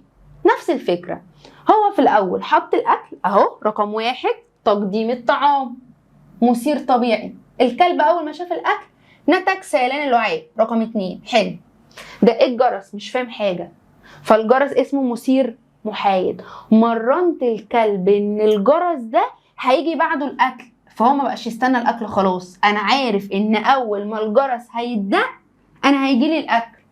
فاول ما سمع صوت دق الجرس اسال اللعاب. فسيلان اللعاب بعد الجرس اسمه استجابه شرطيه، والجرس لما ينتج استجابه اسمه مثير شرطي. يبقى احنا عندنا 2 جرس و2 سيلان لعاب. جرس بدون استجابه اسمه مثير محايد، جرس مع استجابه اسمه مثير شرطي، سيلان اللعاب بعد الجرس استجابه شرطيه، سيلان اللعاب بعد الاكل استجابه طبيعيه. ده كده اللفه بتاعتنا، تمام؟ مفاهيم النظريه زي ما انا قلت لك دلوقتي، الكلب واللحمه والجرس. طيب المثير الطبيعي ممكن في الاختيارات ما يجيبلكش كلمه مثير طبيعي، طبعا الحته بتاعت الرموز عبيطه جدا وهي برضه هقولها لك. المثير الطبيعي كان رمزه م ط، استجابه طبيعيه س ط، مثير شرطي م ش، استجابة شرطية س ش. طيب المثير الطبيعي ممكن في السؤال يجي يقول لي اسمه مثير فطري، مثير آلي، مثير غير متعلم. تمام؟ المثير الطبيعي اللي هو مين؟ اللحمة أو الطعام. وعلى فكرة طبعا احنا اتدربنا على الأسئلة، هو ممكن يجيب لك في الأمثلة مثلا زي المثال اللي كنا بنقوله ان الطفل أخد حقنة، فلما شاف البلطو الابيض كان الدكتور لابس مثلا روب ابيض، فهو اول ما شاف الروب الابيض بقى يعيط، فالروب الابيض مثير شرطي. كان في مثال تاني اللي هو كنت بقول لك ان في دب وكنا بنوقفه على حديده سخنه، فبمجرد ما كان بيسمع الموسيقى بيبتدي ان هو يحرك رجليه. ففي امثله، في مثال بتاع زهره البنفسج، في امثله كتير، في اللي هو المثال بتاع الفيران البيضه والكهرباء، في امثله كتير ممكن تجيلك، ودي افكار كتير احنا حلينا عليها. طيب فالمثير الطبيعي بينتج عنه استجابه طبيعيه فطريه آلية. حلو. المثير المحايد لا ينتج عنه استجابه. قلنا ان المثير الشرطي اسمه مثير اصطناعي متعلم مكتسب. فالمثير الشرطي بينتج عنه استجابه شرطيه اهو، اللي هي الاستجابه الناتجه عن المثير الشرطي. موضوع سهل وبسيط. بعد كده عندنا قوانين النظريات. خلي بالك من النظريات كويس قوي، قوانين تطبيقات تربويه، الموضوع مهم ومش صعب. طيب قوانين نظريه بافلوف، احنا عندنا 3 قوانين. اول قانون قانون التدعيم، تاني قانون قانون الانطفاء، تالت قانون الاسترجاع التلقائي. وبعد اذنك تفرق بين قانون التدعيم وقانون التمرين، في فرق ما بينهم. طيب ايه هو قانون التدعيم؟ قانون التدعيم ده بيقول لك احنا قلنا ان احنا مرنا الكلب ان في علاقه بين دق الجرس وتقديم الاكل. طب العلاقة دي هتعمل لي ايه او انا هستفيد منها ايه؟ بيقول لك هنا ان في قانون التدعيم هي الحتة اللي انا ابتديت اعود الكلب ان في علاقة بين الجرس ومين وتقديم الطعام. اهو هنا الكتاب كان بيقول لك ايه؟ تتوقف قدرة المثير الشرطي على احداث الاستجابة الشرطية. ازاي؟ هنا بقى بيقولك امتى، بالبلدي كده، امتى الجرس بقى يثير استجابة. الجرس كان محايد، بعد كده بقى يثير استجابة امتى؟ من خلال قانون التدعيم. طب قانون التدعيم ده انا عملت ايه؟ عملت ربط بين المثير الشرطي اللي هو الجرس وبين المثير الطبيعي اللي هو اللحمة. طب عملت اقتران ازاي؟ من خلال حاجتين: عدد مرات الاقتران والفاصل الزمني. يعني ايه الكلام ده؟ انا ما دقتش الجرس مرة وقدمت الطعام، لا انا عملت الكلام ده حوالي مثلا ايه 5 6 7 8 9 10 مرات، يبقى انا قررت كتير، ودي حاجة اسمها عدد مرات الاقتران. رقم 2 الفاصل الزمني. طب يعني ايه الفاصل الزمني؟ ما ينفعش مثلا انا ادق الجرس الساعة 2 واقدم له الاكل الساعة 5. يا عم انت عبيط، هو الكلب ده انا لو بني ادم مش هفهم. فلازم يكون في فاصل زمني قليل. يعني ايه؟ دقيت الجرس تقدم الطعام. يبقى الكلب بدأ يتمرن بسبب التكرار اللي هو عدد مرات الاقتران. تاني حاجة ان الكلام ده حصل بسرعة اللي هو الفاصل الزمني. طيب زي ما انت مثلا عملت حاجة صح فتتكافئ في ساعتها. مثلا لو انت عملت حاجه غلط وانت قاعدين عند ضيوف، فتلاقي الحاجه تبص لك وتقول لك لما نروح، ما انا لما اروح هنسى فهتهزقيني هتضربيني، انا ناسي انت ضربتيني ليه. فلازم لو هتتهزق تتهزق في ساعتها، المستر هيقول لك برافو ويسقف لك ويديك مثلا 20 جنيه في ساعتها. ده التدعيم. طيب طبيعي جدا الاهتمام ما بيطلبش. ولو الطلب هتبطل تطلبه. ليه؟ لان في حاجه اسمها انطفاء. والله انت لو بتطلب الاهتمام من حد والحد ده مش هيعبرك، فانت هتيأس وهتفقد الثقه يعني، وخلاص الموضوع هيبوظ. طيب نفس الفكره، انا بسأل على واحده صاحبتي وهي ولا بتعبرني ولا بتسأل عليا، هسأل عليها مره، هسأل عليها التانيه، هبطل اسأل. طب هبطل اسال ازاي؟ بشكل تدريجي. يعني لو انت كنت بتكلم صاحبك ده كل يوم، هتكلمه مره في الاسبوع برضو ما بيسالش، هكلمه مره في الشهر برضو ما بيسالش، هكلمه في الاعياد والمناسبات الرسميه اللي هم 4 مرات في السنه: العيد الكبير والعيد الصغير ورمضان وعيد ميلاده. خلاص يعني بدل كل يوم بقى 4 مرات في السنه، برضو ما بيعبرنيش، هبطل اكلمه. يبقى الانطفاء بيحدث بشكل تدريجي، ودي مهمه، ما بيحصلش بشكل مفاجئ. طيب ازاي بقى الكلب حصل له الكلام ده؟ ابتديت انا بقى ايه؟ اشغل دماغي على الكلب. ازاي؟ ابتديت ادق الجرس، فالكلب يا قلب امه بقى يسيل اللعاب. حلو. والحته دي كان بيجي فيها عدد قطرات سيلان اللعاب. ازاي؟ هفهمك دلوقتي. طيب انا دقيت جرس، اسلت اللعاب. حلو. ما قدمتش اكل. فين اللحمه يا عم؟ لا ضحكت عليك، مفيش لحم. جه تاني يوم دق الجرس، فالكلب اسال اللعاب ومستني، مفيش اكل. انتوا جايبيننا تهزقونا ولا ايه؟ جه المره اللي وراها دقنا جرس، مفيش اكل. لا خرب بيت امك يا بافلو، فين الاكل؟ مفيش اكل يا عم. فابتدت الاستجابه تقل تدريجي.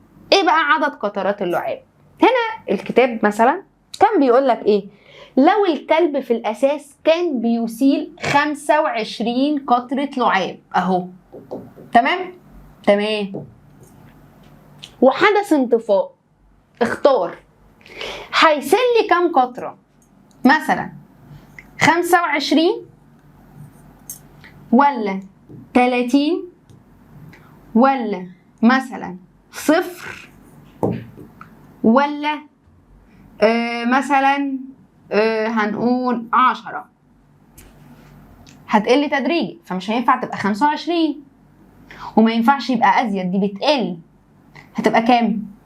10. ودي حاجة اسمها الاسترجاع التلقائي. يعني ايه الاسترجاع التلقائي؟ هرجع لك لحته الارقام تاني. دلوقتي الكلب زي ما قلت لك انا بدات ادق الجرس واغفله وما احطلوش الاكل. مره مع الثانيه مع الثالثه القطرات بتاعه اللعاب بتقل بشكل تدريجي. يعني هي مثلا كانت الاول 25، المره اللي وراها 20، المره اللي وراها 15، المره اللي وراها 10، المره اللي وراها 8، المره اللي وراها 5، المره اللي وراها 0. خلاص بقى مش شغلانه، مش هعبرك. جيت بعد اسبوع كده خدني الحنين، قمت جايه دق الجرس، قام جاي الكلب اسلي 5 قطرات لعاب. ودي حاجه اسمها استرجاع تلقائي. نفس فكره السؤال. ازاي؟ ان القوه بترجع او الاستجابه الشرطيه بترجع وليس بنفس القوه. يعني ايه ليس بنفس القوه؟ يعني انا دلوقتي حد من صحابي زي ما قلت لك كنت بسال عليه، هو مش معبرني، بدا يسال، هكلمه بس مش بنفس الطاقة اللي كنت بكلمه بيها زمان. ليه؟ خلاص بقى أنا قرفان منه، أنا شايل منه، أنا مش مبسوط في التعامل معاه. ودي حاجة اسمها الاسترجاع التلقائي. يبقى احنا عندنا 3 حاجات. لو العلاقة قوية بين المثير والاستجابة، تدعيم. العلاقة بتقل خطوة خطوة، انطفاء، بترجع مش بنفس القوة، استرجاع تلقائي. طب أنا هنا ليه اخترت 10؟ أنا بقول لك إن الكلب كان بيسير 25 قطرة لعاب، ده في الأساس. وبعد كده حصل انطفاء، وبعد كده حصل استرجاع تلقائي. طب احنا قلنا ان الاسترجاع التلقائي مش بترجع بنفس القوة، فانا ما ينفعش اختار 25 لان ده تدعيم، انا حصل لي استرجاع. طب ليه ما ينفعش اختار 30؟ لان هو مش بيزيد، ده بيقل. طب ليه مش 0؟ لان هي رجعت بس مش بنفس القوة، فهنا اخترنا الرقم ايه؟ 10. دي فكرة سؤال ممكن تجيلك. طبعا الجزء بتاع التطبيقات التربوية انا عارفة ان انت بيجيلك منه ضيق تنفس، الموضوع سهل وما تقلقش. قلنا ان في التطبيقات التربوية ان انا بعلمك ردود الافعال الانفعالية، ان انا بعودك ان انت تبطل تخاف. في حاجة اسمها الاشتراط المضاد او العكس، ان انا مثلا لو انت بتخاف من حاجة فببتدي ان انا الهيك بحاجة تانية او بفكرة تانية. وان احنا بنعمل اللي هي بدربك على الاستجابات المرغوبة، اللي هو مثلا بطلعك رحلات، بكرمك، مكافآت مثلا، لو غلطت بتتعاقب، ودي اللي هي كف الاستجابات الغير مرغوبة. اشهر حاجة في التطبيقات التربوية في النظرية دي ان احنا بنعلمك الجملة من خلال اقترانها بالصورة. يعني ايه الكلام ده؟ طبعا العيال بتاعت الحضانة ما بتحفظش بسرعة، فانا ابتدي مثلا اكتب له كلمة اسد جنبها صورة اسد، كلمة بطة جنبها صورة بطة. فدي حاجة اسمها الاقتران او الاشتراط او الربط عن طريق التعلم الشرطي الكلاسيكي. دي كانت اول واهم نظرية ويمكن تكون اصعبهم. طيب تاني نظرية هنا عالم الحيوان عندهم معرفش مالهم مفتريين شوية. فتاني نظرية اتكلمت عن حاجة اسمها التعلم بالمحاولة والخطأ او التعلم بالانتقاء والربط، بتاعت واحد اسمه سورندايك. طيب حط لك عنوان مهم جدا لازم تاخد بالك منه، اللي هو ايه؟ العلاقة بين التعلم والزمن المستغرق علاقة مالها عكسية. يعني ايه يا ميس؟ كل ما كان التعلم اعلى كل ما كان الزمن اسرع. طيب النظريه دي قامت على ايه؟ قامت برضو على فكره الحفظ. بمعنى دلوقتي احنا حطينا القطه الغلبانه دي جوه القفص، وخليك عارف شرط ان لازم القطه تكون جعانه. قط جائع، حقوق الحيوان قلت لك ضايعه، بيتر سينجر هنا هيولع فينا. المهم القطه جعانه، حبسناها في قفص وحطينا السمك او الاكل بره. طب ليه؟ عشان اشوف القطه هتفتح القفص في قد ايه. المهم القطه فضلت تنونو شويه وتلف وتدور ومش عارف ايه، المهم شدت الحبل ولا فتحت الترباس في 10 دقايق. ميس هو شال الاكل؟ لا، هو مش مفتري زي بافلوف، اكلها عشان يشجعها، تعزيز. حلو. جت جاعت تاني، قام جاي حابسها في القفص، قالت له دي الشغلانه انت هتذلني ولا ايه؟ حط لها الاكل بره. طبيعي جدا طبيعي جدا هتفتح القفص في 10 دقايق؟ لا. اكتر؟ يا نهار اسود، لا اقل. ليه؟ لان هي اتعلمت. يعني انت لو كنت بتحل 50 سؤال في ساعه، فالمره اللي وراها هتحلهم في وقت اقل بكفاءه اكتر. لو انا كنت بذاكر مثلا درس الذكاءات المتعدده ده في ساعتين، فانت في ليله الامتحان هتلاقي نفسك بتذاكره في ربع ساعه او نص ساعه، لان التكرار بيعلم الشطار. المهم يعني، او الحمار، ايوه اقرب. 10 دقايق. جت القطه المره اللي وراها فتحت القفص في 8 دقايق. شاطره. معنى كده ان هي اتعلمت. ميس طب لو القطه فتحت القفص في نفس ال10 دقايق، احي، تبقى القطه ما اتعلمتش حاجه. عشان كده كنت بقول لك ان العلاقه بين التعلم والزمن المستغرق عكسيه. كل ما الوقت بيقل كل ما ده كان دليل على التعلم. طيب المره اللي وراها القطه في 5 دقايق، 3 دقايق، دقيقه، ثانيه واحده. فكل ما الزمن بيقل كل ما التعلم بيزيد. طيب اهو لو انا جيت في السؤال قلت لك محاولات، لان النظريه اسمها محاوله وخطا. طب هي ليه اسمها محاوله وخطا؟ لان ده الطبيعي.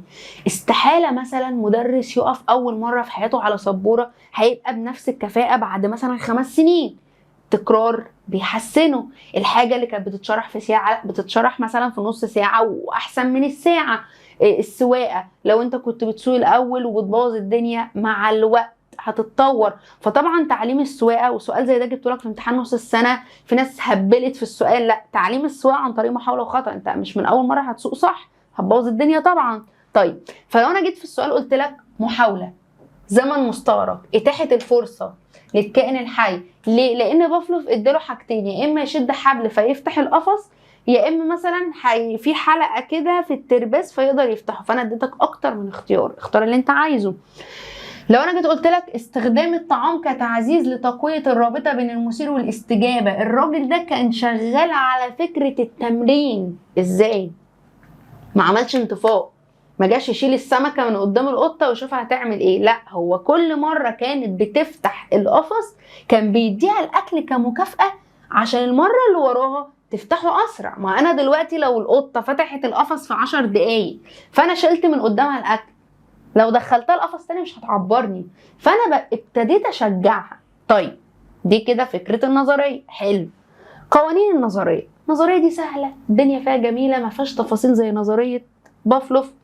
اول قانون، قانون التمرين. قلنا ان قانون التمرين بيقوم على فكره الربط بين المثير والاستجابه. بمعنى القانون ده قام على حاجتين، ايه هما؟ قانون الاستعمال وقانون الاهمال او عدم الاستعمال. اللي هما بيتكلموا عن ايه؟ والله ذاكرت، حليت اسئله، اشتغلت على نفسك، هتجيب درجه حلوه. قانون الاستعمال، كبرت دماغك، ما فتحتش الماده، ما حلتش اسئله، طبيعي ان انت هتنسى. حتى لو الحاجه مذاكرها من اول السنه وجيت سبتها خالص ما فتحتهاش، مستحيل تفتكر فيها كلمه. ده قانون عدم الاستعمال او قانون الاهمال. طيب خلاص اتمرنت واتدربت. بيقول لك، والحته دي مهمه جدا واول كلمه تحت العنوان في الكتاب ايه هي؟ كنا بنقول لك ايه؟ قوه الارتباط. اهو قوه الارتباط بين المثير والاستجابه لا تنشأ فقط بسبب التمرين او الممارسه، وانما بسبب الاثر الطيب. يبقى انا عشان يكون في ربط بين المثير والاستجابه عندك حاجتين، تمرين اللي هو التكرار، ولازم يكون في اثر طيب. يعني ايه؟ يعني انا ممكن اكون بذاكر الماده كتير جدا، وكل مره بروح الامتحان ما بتوفقش في الامتحان في الدرس، هتقفل وهبطل اذاكرها. ليه؟ ميس انا ذاكرت، اتمرنت وذاكرت صح، بس مش متوفق. يبقى انا هيبتدي حماسي يقل، لان مفيش اثر، مفيش مردود. انا بتعب في الشغل وعيني طالعه ومديري مش مقدرني، خلاص انا مش هشتغل او مش هبقى متحمس. نفس الفكره. يبقى انا عشان الحاجه تكون عندي قاعده ثابته وحاجه اتعلمتها، لازم يكون عندي حاجتين: تكرار واشتغل على نفسي واتمرن مره واثنين وثلاثه. رقم 2، لازم احس بتقدير من اللي حواليا، او انا احس ان انا عملت حاجه ولقيت تعبي، ودي حاجة اسمها الأثر الطيب. قلنا إن الأثر الطيب النتيجة التي تعود على الفرد بعد الممارسة. لازم أحس بالارتياح، فده بيؤدي لعلاقة قوية، وممكن أحس بعدم الارتياح، فده بيؤدي لعلاقة ضعيفة. يعني إيه؟ طبيعي جدا الحاجة اللي بتبسطني هعملها كتير، المادة اللي انا بتكرم فيها وبجيب فيها درجات حلوة هبقى مهتم بيها جدا، والمادة اللي انا مستوايا فيها فقري ومش عارف اشتغل على نفسي فيها والدنيا معايا بايظة، هحس بايه؟ هحس بعدم الارتياح. طيب ده قانون الاثر. القانون الثالث يا ريت تركز فيه. انا رايح مثلا، كان عندي امتحان شامل ورايح الحصة اللي وراها مطقم ومجهز نفسي ان انا هتكرم واخدت على قفايا، انا مجهز نفسي، فده اسمه استعداد وتهيؤ. طب ايه الفرق بين الاثر والاستعداد والتهيؤ؟ والله انا مثلا ذاكرت فاتكرمت فانا مبسوط، وما ذاكرتش فما اتكرمتش فانا دمي محروق واتهزقت. مبسوط او مش مبسوط، ده قانون الاثر. طب لو انا في السؤال قلت لك انت مجهز نفسك او في خطه مسبقه، فده قانون اهو الاستعداد والتهيؤ. طيب قانون الاستعداد والتهيؤ بيتكلم عن فكرة التأهب أو الميل أو الرغبة أو التخطيط المسبق. أنا مجهز نفسي على حاجة. الكتاب بيقولك إن قانون الاستعداد والتهيؤ يصف الأسس الفسيولوجية لقانون الأثر. لو أنا جبتلك في السؤال سيرة وصفات، أو أنا آسفة، وصلات عصبية، حاجات فسيولوجية، حاجات بيولوجية، هتختار لي قانون الاستعداد والتهيؤ. طب قانون الاستعداد والتهيؤ ده بيقوم على إيه؟ مدى استعداد الفرد، بمعنى أنا مجهز نفسي على إيه؟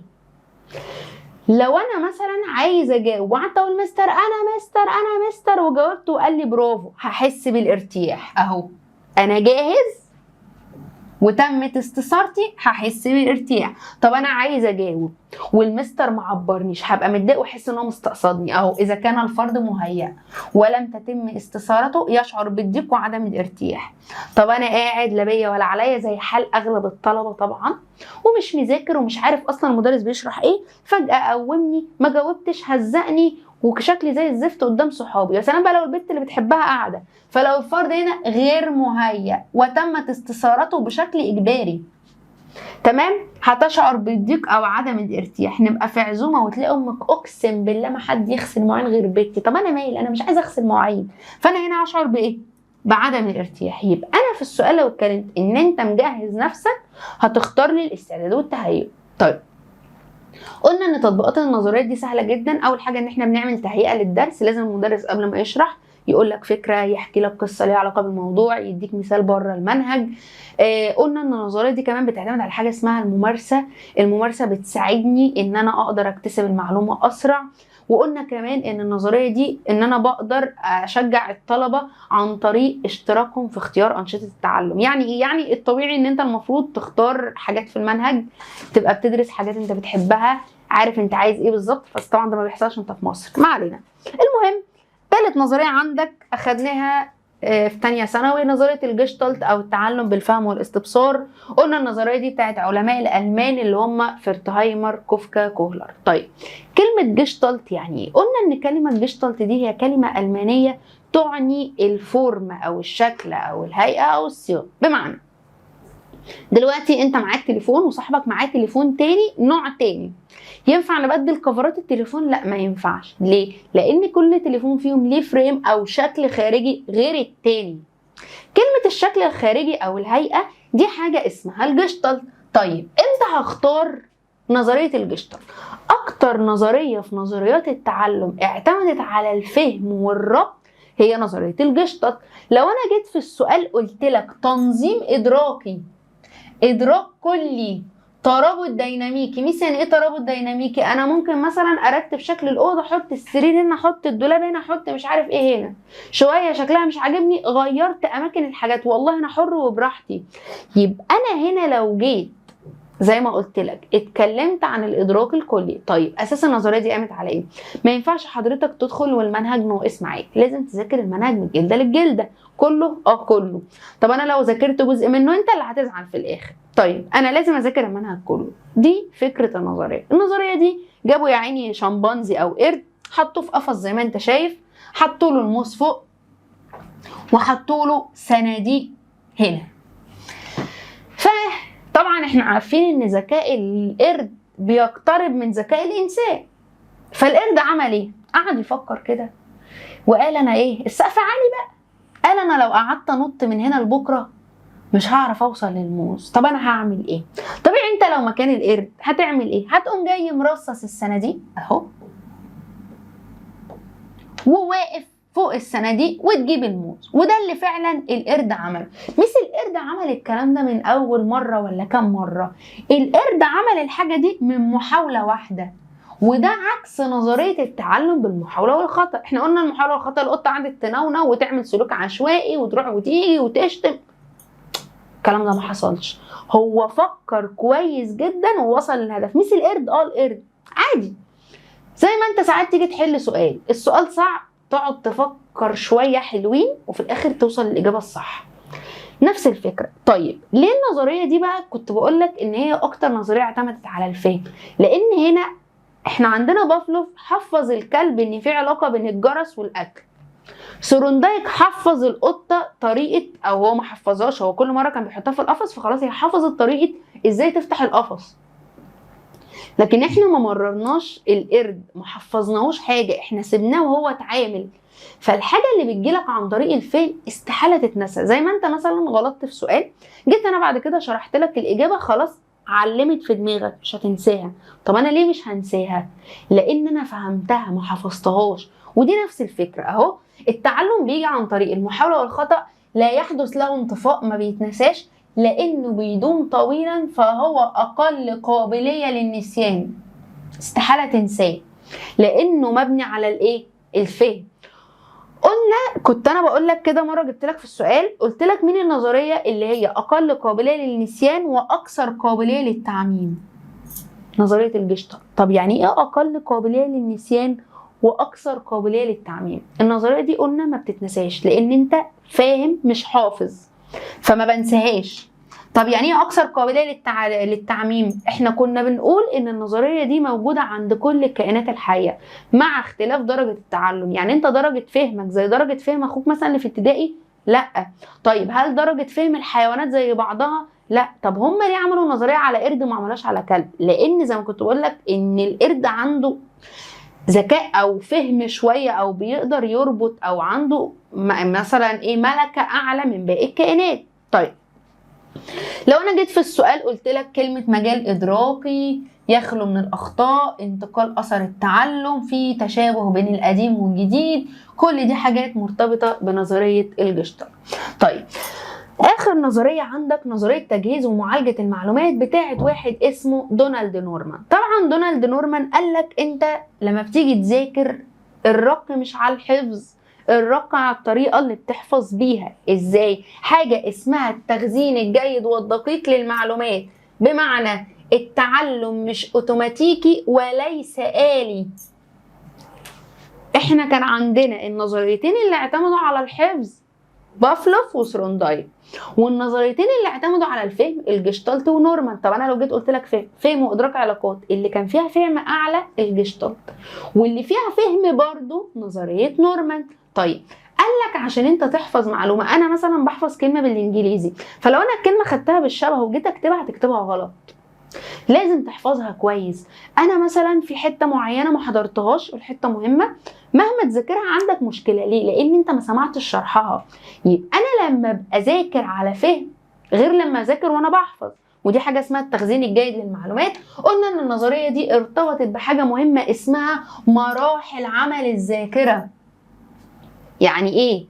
النظريه دي اعتمدت على طرق تخزين المعلومه اللي اخدناها في سنه اولى، في سنه تانية انا اسفه. طيب ايه هي مراحل عمل الذاكره؟ اول حاجه انا بسمع الحصه.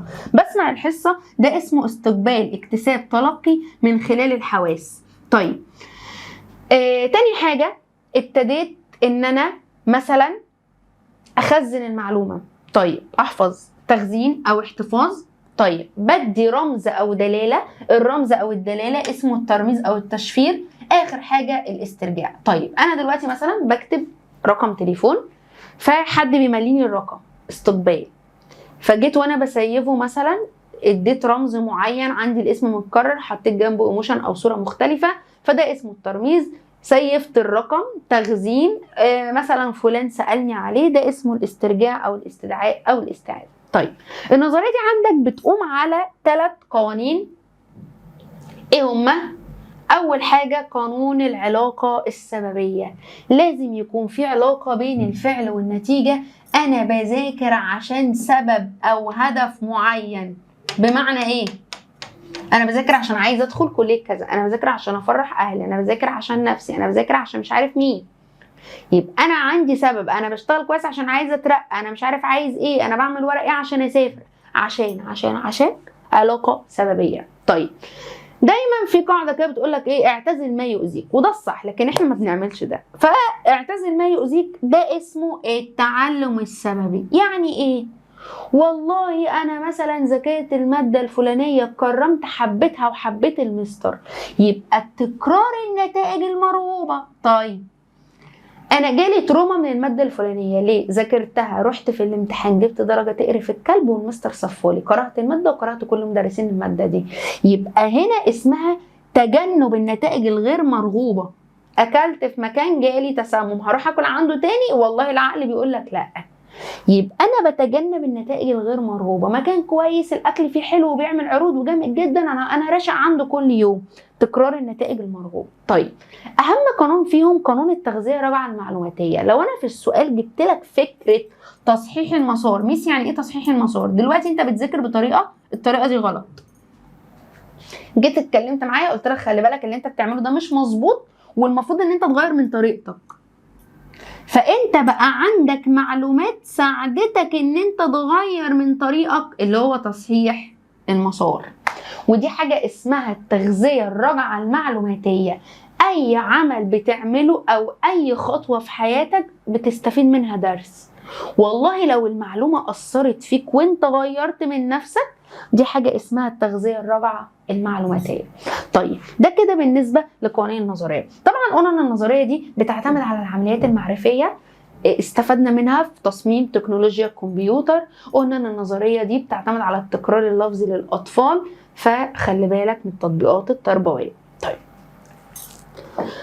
بعد كده حضرتك عندك الفصل الثالث. الفصل ده برغم سهولته وانه مهم الا انه ما بيتذاكرش، معرفش ليه. المهم الفصل ده بيتكلم عن حاجتين: مبادئ التعلم واسس الاستذكار. مبادئ التعلم كان عندك 5 مبادئ. عشان تتعلم حاجه لازم يكون عندك 5 مبادئ. اول مبدأ هو الاهم فيهم. المبدأ ده ان انا عايز ابقى حاجه، انا عندي هدف. طب انا عندي هدف، ده اسمه ايه؟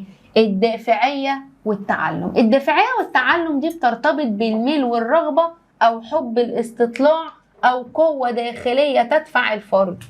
بمعنى انا عايز اوصل لحاجه معينه، انا نفسي ابقى كذا، انا نفسي اسافر البلد الفلانيه، انا نفسي اجيب المجموع الفلاني، يبقى انا عندي هدف داخلي.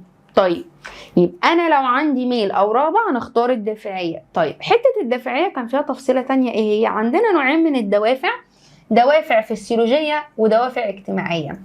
الانسان والحيوان بيشتركوا في الدوافع الفسيولوجيه اللي هي الفطريه، اللي هي العضويه، اللي هي الحيويه، اللي هي الاوليه. الدوافع دي موجودة عند الإنسان والحيوان. طيب الإنسان بيرتقي بحاجة أعلى اسمها الدوافع الاجتماعية المكتسبة السنوية، يتميز بها الإنسان عن مين؟ الحيوان. طيب يبقى أنا لو جيت في السؤال قلت لك أنت عندك هدف أو عندك دافع أو عندك حاجة من جواك بكامل إرادتك وأنت اللي عايز توصل، هنختار الدافع. طيب في رد فعل بيجيلي من بره. فده اسمه التعزيز والتعلم. خلي بالك ان في حاجه اسمها التعزيز الذاتي. ايه هو التعزيز الذاتي؟ انا مثلا اشتغلت صح فراضي عن نفسي، انا قصرت فبأنب نفسي. حلو. في بقى تعزيز تاني اللي هو ردود الافعال، اللي هو الثواب والعقاب. التعزيز سلاح ذو حدين او وجهين لعمله واحده. ليه يا ميس؟ لان انت عندك التعزيز بيقوم على تعزيز موجب وتعزيز سالب. التعزيز الموجب ده بيقوم على تدعيم، جايزة، تشجيع، مكافأة.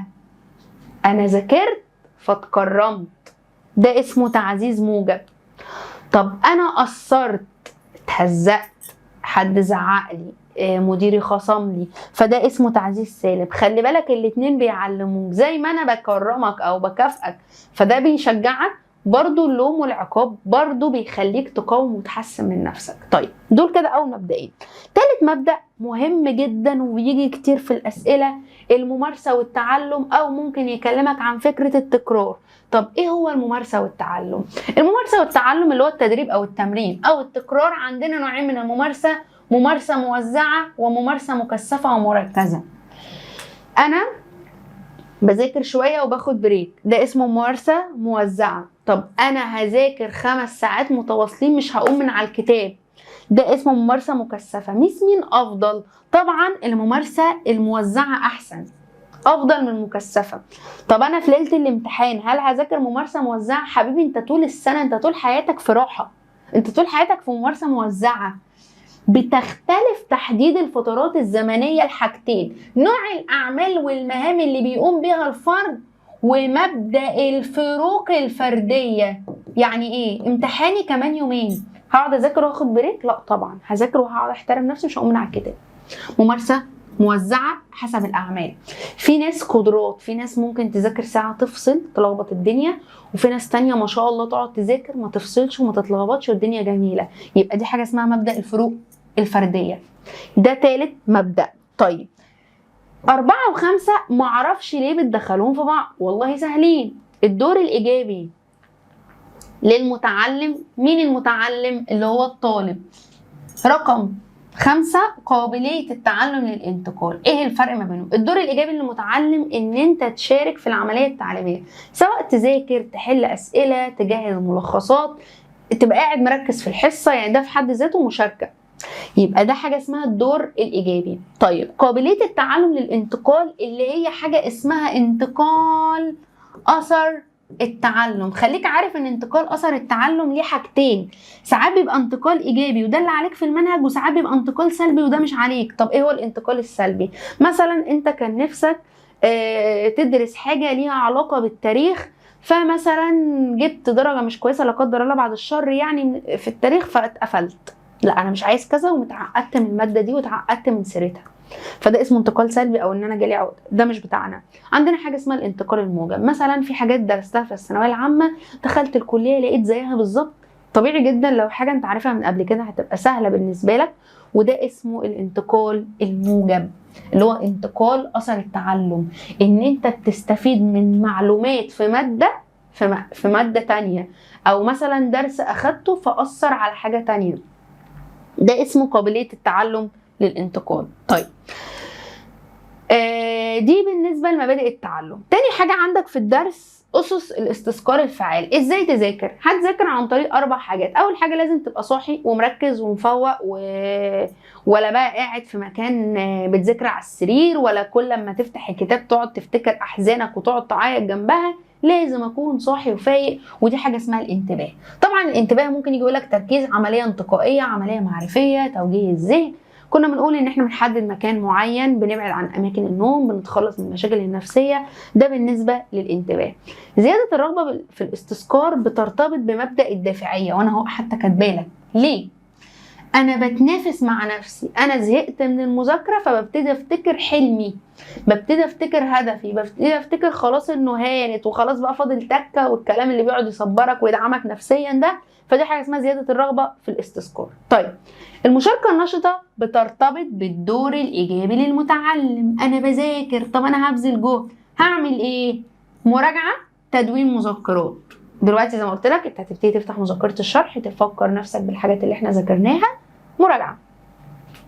هبتدي اكتب الملخصات، ملاحظات مهمة، ده اسمه تدوين المذكرات. طيب رقم 4 استخدام طرق القراءة الجيدة. ما ينفعش ان انت تتعامل مع المذاكرة بالذات في المواد النظرية او المواد الادبية ان هي مثلا رواية او ان انا قاعد بقرا قصة. ما ينفعش الكلام ده، انت لازم تقرا بصوت عالي، لازم مذاكرتك زي ما كنت بقول لك قرايه وكتابه، ان انت تقرا الدرس كله الاول، تمسك جزئيه جزئيه تحاول تثبتها، ودي حاجه اسمها استخدام طرق القراءه الجيده، ان احنا بنمسك المبادئ العامه زي ما قلت لك، بنعمل خريطه ذهنيه او بنكتب العناوين، وده بالنسبه لاسس الاستذكار الفعال.